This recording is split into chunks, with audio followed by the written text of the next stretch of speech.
हम सभी इन्वेस्टमेंट तो करना चाहते हैं, लेकिन बहुत सारे इन्वेस्टमेंट ऑप्शन है और सभी का रिस्क अलग अलग तरह से है। तो हम आपको इस वीडियो में सभी इन्वेस्टमेंट ऑप्शंस के बारे में बताएंगे, जहां पर उनके रिस्क के हिसाब से लो रिस्क में कौन कौन से इन्वेस्टमेंट आते हैं, मीडियम रिस्क में कौन से आते हैं और हाई रिस्क में कौन से आते हैं। आप उसी के अकॉर्डिंग अपनी इन्वेस्टमेंट स्ट्रेटेजी बना सकते हो और साथ ही साथ उन एसेट्स में भी इन्वेस्टमेंट कर सकते हो। सारे इन्वेस्टमेंट ऑप्शंस कौन कौन से हैं जानेंगे आज की इसी वीडियो में, वो भी रिस्क एपेटाइट के अनुसार। कौन कौन से ऐसे इन्वेस्टमेंट है जिनको आपको इग्नोर करना चाहिए और कौन कौन से ऐसे हैं जिसमें थोड़ा बहुत कर दिया और कौन कौन से ऐसे हैं जो अच्छे भी है, उन सभी के बारे में जानेंगे आज की इसी वीडियो में। अगर आप एक अच्छा इन्वेस्टमेंट ऑप्शन ढूंढ रहे थे तो ये वीडियो आपके लिए काफी हेल्पफुल हो सकती है। तो उन इन्वेस्टमेंट ऑप्शंस की बात करने से पहले 3 चीजें हैं जो आपको कोई सा भी इन्वेस्टमेंट करने से पहले जरूर करनी चाहिए। वो कौन सी चीज है? पहला तो लाइफ इंश्योरेंस। अगर आपका जो अर्निंग मेंबर है आप खुद हो तो आपका लाइफ इंश्योरेंस तो होना चाहिए। लाइफ या फिर टर्म जो भी आपने ले रखा है, टर्म में प्रीफर करता हूं,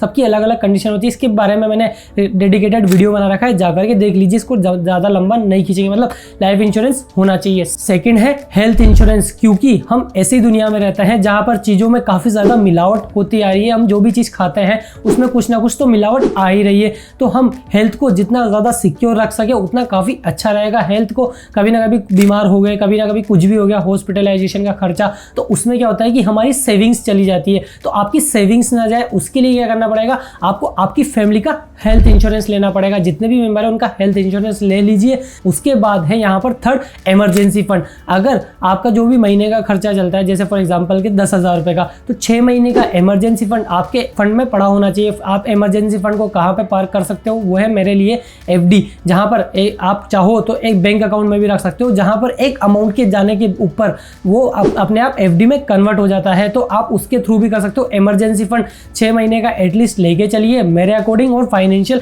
एक्सपर्ट्स के भी अकॉर्डिंग। तो सबसे पहले इन्वेस्टमेंट ऑप्शंस की बात करें तो वो कैटेगरी आती है हमारी लो रिस्क वाली, जहां पर कम से कम रिस्क होता है और यहाँ पर आधे से ज्यादा गवर्नमेंट जो ऑप्शंस होते हैं ना उन्हीं में आती है, सेफ रहते हैं ज्यादातर। वो कौन सा है? पहला तो है पीपीएफ, जहां पर आप इन्वेस्टमेंट कर सकते हो पब्लिक प्रोविडेंट फंड में, और दूसरा है यहाँ पर एफडी। अगर बहुत से रिस्क नहीं लेना चाहते तो एफडी भी करवा सकते हैं। नहीं तो आप अगर एम्प्लॉयर हो तो आपको एम्प्लॉय ईपीएफ में जाता ही होगा, प्रोविडेंट फंड में। तो उसके अलावा आप एक्स्ट्रा कंट्रीब्यूशन भी कर सकते हो ईपीएफ में, यह भी काफी अच्छा ऑप्शन हो सकता है। उसके अलावा अगर आपकी कोई गर्ल चाइल्ड है तो आप उसमें सुकन्या समृद्धि योजना में उसके लिए इन्वेस्टमेंट कर सकते हो। नहीं तो आप गवर्नमेंट बॉन्ड्स में इन्वेस्टमेंट कर सकते हो, एनएससीए, एनपीए से। और अगर आप कोई सीनियर सिटीजन हो तो आप सीनियर सिटीजन सेविंग स्कीम में भी इन्वेस्टमेंट कर सकते हो। नहीं तो यहाँ पर post office monthly income scheme है, उसमें भी इन्वेस्टमेंट कर सकते हो, जहां पर आपको चाहिए कि मंथली मुझे कुछ ना कुछ इनकम आती रहे, तो वो भी काफी अच्छा ऑप्शन है। लेकिन ये सारे ऑप्शन लो रिस्क वाले हैं। अगर आपके ऊपर कोई रेस्पॉन्सिबिलिटीज है,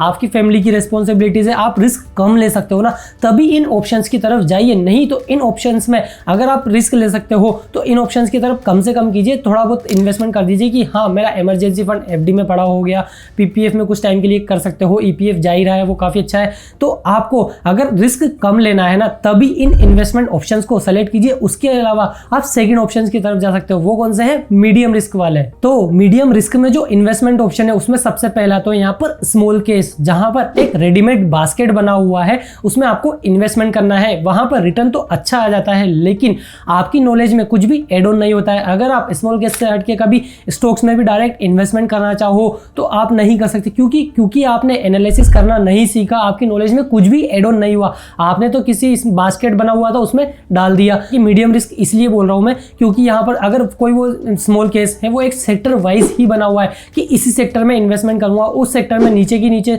डाउन जा रही है ग्रोथ, कभी ना कभी ऐसा होता ही है। जैसे अभी आईटी सेक्टर में यहाँ पर डाउन ग्रोथ आई थी तो कितना नीचे चला गया था पूरा आईटी सेक्टर, तो ये थोड़ा रिस्क हो सकता है, इसलिए मैंने इसको मीडियम रिस्क की कैटेगरी में डाला है। नहीं तो आप चाहो तो आगे जो इन्वेस्टमेंट ऑप्शंस होंगे उनमें भी कर सकते हो। उसमें यहाँ पर मीडियम रिस्क में सेकंड ऑप्शन आता है म्यूचुअल फंड, जहां पर आपके पास टाइम नहीं बच पाता है, आप कहीं ना कहीं जॉब कर रहे हो, कुछ ना कुछ काम कर रहे हो, उसके बाद थोड़ा टाइम नहीं बच पाता है क्योंकि सारा टाइम वहीं पे निकल जाता है, लेकिन आप इन्वेस्टमेंट तो करना चाहते हो, आप अपने पैसे को ग्रो करना चाहते हो, तो ये ऑप्शन आपके लिए काफी बेस्ट है। जहां पर आप किसी फंड को दे देते हो पैसा और वो फंड मैनेजर पे ट्रस्ट करते हो कि यार मेरा पैसा लो और इससे थोड़ा ग्रो करके दे दो, मैं आपको कुछ ना कुछ % फीस दे दूंगा, जो यहाँ पर उनकी होती है एक्सपेंस रेशो बोला जाता है जिसे। तो आप ये देखिए कि कम से कम एक्सपेंस रेशो वाले में इन्वेस्टमेंट कर रही है, म्यूचुअल फंड के थ्रू कर रहे हो तो सबसे स्टार्टिंग में अगर आप इन्वेस्टिंग कर रहे हो म्यूचुअल फंड में तो इंडेक्स म्यूचुअल फंड काफी बेस्ट है, जहां पर जो भारत की टॉप 30 टॉप 50 कंपनीज जिनका इंडेक्स बना हुआ है ना, उसमें जाकर के आपका पैसा इन्वेस्ट हो जाता है। नहीं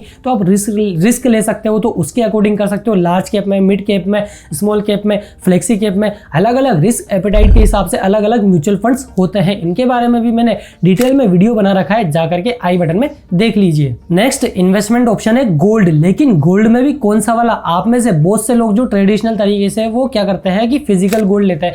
ठीक है, फिजिकल गोल्ड लेना बुरा नहीं है, अच्छा है। अगर आपको पहनने का शौक है, पहनने के शौकीन होना, तो आप फिजिकल गोल्ड की तरफ भी जा सकते हो। लेकिन अगर आप इन्वेस्टमेंट पर्पस के हिसाब से देख रहे हो ना, तो गोल्ड में फिजिकल की तरफ कम से कम फोकस कीजिए। क्यों? क्योंकि वहां पर आपको मेकिंग चार्जेस भी लग जाते हैं। उस ज्वेलरी को बनाने में जो भी चार्जेस लगे, जब आप कभी सेल करने जाते हो तो उसमें यहाँ पर वो बट्टा काट लेता है, मतलब मेल्टिंग चार्जेस जिसे बोलते हैं, वो बट्टा काटता है। आपको बोलता ही होगा कि इतना % बट्टा कटेगा, तो वो उसी का होता है। अगर आप नहीं ये इन्वेस्टमेंट के लिए ढूंढ रहे हो तो फिजिकल की तरफ मत जाइए, आप डिजिटल की तरफ जा सकते हो। सेकंड ऑप्शन इससे भी बेस्ट ऑप्शन है यहाँ पर SGB, जहां पर RBI ये बॉन्ड इशू करती रहती है, सोवरेन गोल्ड बॉन्ड। आपको इसमें 2.5% का एनुअल इंटरेस्ट भी मिलता रहता है आपके बैंक अकाउंट में, और प्लस गोल्ड के रेट के जो एप्रिसिएशन होते हैं वो भी आपको मिलेंगे ही मिलेंगे। लेकिन इसमें एक चीज है कि 8 साल का लॉकिंग पीरियड होता है। अगर आप 5 साल बाद भी बेचना चाहो तो इसे बेच सकते हो। सबसे सस्ते में SGB कहां से मिलेगा वो तरीका बताऊं तो जो स्टॉक मार्केट में लिस्टेड है ना, वहां से जाकर के ले लीजिए, क्योंकि वहां कोई ना कोई हो सकता है कि अपनी मजबूरी में बेच रहा होगा, तो आपको 2 से 5% डिस्काउंट में मिल जाएगा। और अभी हाल ही में जस्ट लेटेस्ट देखूं मैं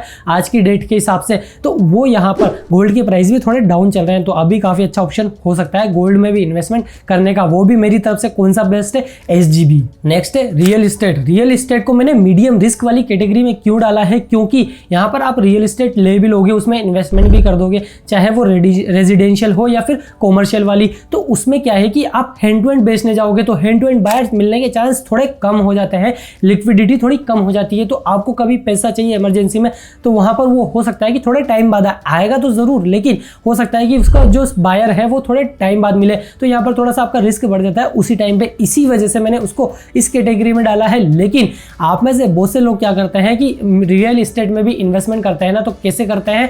फ्लैट ले लिया, यहाँ पर ये ले रहा है तो फ्लैट ले लिया। नहीं, मेरे हिसाब से फ्लैट जब लीजिए जब आप केवल उसमें रहने वाले हो, या फिर आसपास की लोकेलिटी में ऐसा है कि लैंड नहीं मिल रही है, हाउस नहीं मिल रहे हैं, तब जाकर के ये काफी अच्छा ऑप्शन हो सकता है। नहीं तो आप लैंड लीजिए, जहां पर लैंड भी कौन सी वाली? कॉमर्शियल वाली। अगर इन्वेस्टमेंट पर्पस के हिसाब से देख रहे हो ना, तो कॉमर्शियल की तरफ जाइए। नहीं तो आप रेजिडेंशियल देखना चाहते हो तो खुद के लिए ले सकते हो, 1 आध 2 आध। तो उसके अलावा बाकी जो भी इन्वेस्टमेंट के पर्पस के हिसाब से आप देख रहे हो, तो मैं तो यही रिकमेंड करूंगा कॉमर्शियल वाली। क्यों? क्योंकि वहां पर सेल करने जाओगे तो प्राइस भी ज्यादा मिलेगा, और साथ ही साथ रेंटल यील्ड भी ज्यादा मिलती है अगर आप उसे रेंट पर भी चढ़ा देते हो तो। नेक्स्ट कैटेगरी है जहां पर आपका थोड़ा सा रिस्क बढ़ जाता है। इन ऑप्शंस में आप तभी जाइएगा जब आप थोड़ा रिस्क ले सकते हो। वो कौन सा है? डायरेक्ट स्टॉक में इन्वेस्टमेंट करना। अगर आप टाइम बच जाता है आपके पास स्टॉक की एनालिसिस करने का, तो काफी बेस्ट ऑप्शन है दोस्तों स्टॉक के थ्रू इन्वेस्टमेंट करने का। क्योंकि म्यूचुअल फंड वाले भी आपको कहीं ना कहीं स्टॉक में इन्वेस्टमेंट कर रहे हैं, लेकिन बस वो ये है कि आपके पास टाइम नहीं है, आप उनको पैसा दे देते हो, वो अच्छे से स्टॉक की एनालिसिस करके उसमें लगा देते हैं। लेकिन आपके पास टाइम बच जाता है स्टॉक की एनालिसिस करने का, तो आप डायरेक्ट स्टॉक में भी इन्वेस्टमेंट कर सकते हो। उसके बाद हाई रिस्क वाली कैटेगरी में आता है क्रिप्टो, जहां पर मैं बहुत कम प्रीफर करता हूं क्रिप्टो की तरफ। क्यों? क्योंकि अभी गवर्नमेंट भी कुछ ना कुछ क्रिप्टो से रिलेटेड कर ही रही है। तो क्रिप्टो में अगर आप इन्वेस्टमेंट कर ही रहे हो ना, क्रिप्टो की तरफ थोड़ा बुलिश है आपका थोड़ा सा व्यू, तो आप क्या कर सकते हो कि 5% मिनिमम में जो बोल रहा हूँ 5% क्रिप्टो की तरफ इन्वेस्टमेंट कर दीजिए। इससे ज्यादा मैं प्रीफर नहीं कर सकता। बाकी आपकी जो रिस्क एपेटाइट है उसके हिसाब से आप जितना चाहो कर सकते हो, लेकिन मैं आपको जो एजुकेशन दे रहा हूँ ना उसके अनुसार मैं 5% से ज्यादा रिकमेंड बिल्कुल भी नहीं करूंगा। और हाई रिस्क वाली कैटेगरी में और भी ऑप्शन आते हैं। चाहे तो आपके पास कोई आसपास स्टार्टअप हो रहा है और उसे फंडिंग की जरूरत है, या फिर कहीं ना कहीं स्टार्टअप वाले फंडिंग्स मांग रहे हैं, तो आप उसमें इन्वेस्टमेंट कर सकते हो। लेकिन वहां पर रिस्क थोड़ा इक्विटी में जो इन्वेस्टमेंट करते हो स्टॉक मार्केट से, वहां से थोड़ा रिस्क ज्यादा हो जाता है, लेकिन रिटर्न भी थोड़ा चांस मिल सकता है कि अगर आप रिस्क ले सकते हो। क्योंकि स्टार्टअप ग्रो करेगा अच्छे से, एक्सपोनेंशियली ग्रो कर जाता है, तो आपका रिटर्न भी काफी अच्छे से एक्सपोनेंशियली ग्रो करेगा। उसके बाद जो नेक्स्ट आता है हाई रिस्क वाले में, वो है आप खुद का बिजनेस कर सकते हो। आपके माइंड में कुछ भी चीज़ है ना, किसी भी चीज़ से रिलेटेड आप स्टार्ट कीजिए, एक स्टेप लीजिए। कोई प्रोडक्ट आपके माइंड में आ रहा है, कोई सर्विस आपके माइंड में आ रही है, किसी भी चीज़ से रिलेटेड आपके माइंड में बिजनेस आ रहा है ना, तो आप एक बार स्टार्ट कीजिए। थोड़े से कम फंड से स्टार्ट कीजिए, लेकिन धीरे धीरे आपको उसमें फंड बढ़ाना पड़ेगा। जहां पर एक बिजनेस है, अगर आपका बिजनेस धीरे धीरे ग्रो होता जाता है तो आपको पैसा तो उसमें डालना ही पड़ेगा। ये थोड़ा सा हाई रिस्क वाले में आ जाता है। क्योंकि बहुत कम चांसेस है कि वो सक्सेस होगा।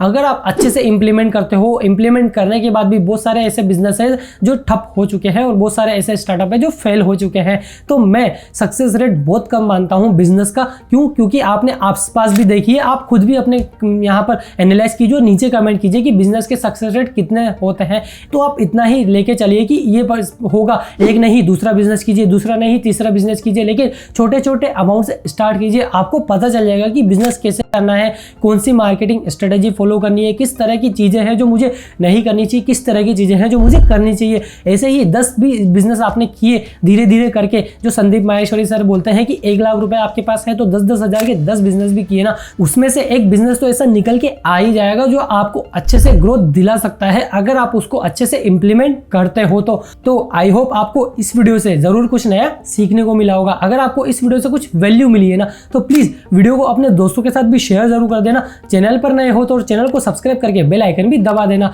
क्योंकि ऐसे ही इंटरेस्टिंग वीडियोस हम आपके लिए लाते रहते हैं जो आपसे मिस ना हो जाए। मिलते हैं आपसे अगली और एक्साइटिंग वीडियो में, तब तक के लिए जय हिंद, भारत माता की जय। सुदेश दाजी साइनिंग ऑफ।